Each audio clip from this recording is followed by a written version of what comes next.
In this video, we'll guide you through the steps to disable pinned message notifications on Telegram. If you find this tutorial helpful, consider subscribing to our channel for more tech tips and tutorials. To get started, open the Telegram app and ensure you're logged into your account. Tap the 3 horizontal lines in the top left corner to open the main menu. From here, select Settings to proceed.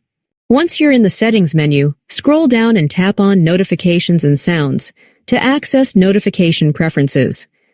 Within this section, keep scrolling until you find the Pinned Messages option. If notifications for pinned messages are currently enabled, simply tap on the toggle to disable them. And that's it! You've successfully turned off pinned message notifications in Telegram. Thank you for watching, and we'll see you in the next video. Don't forget to like this video and subscribe for more helpful tutorials.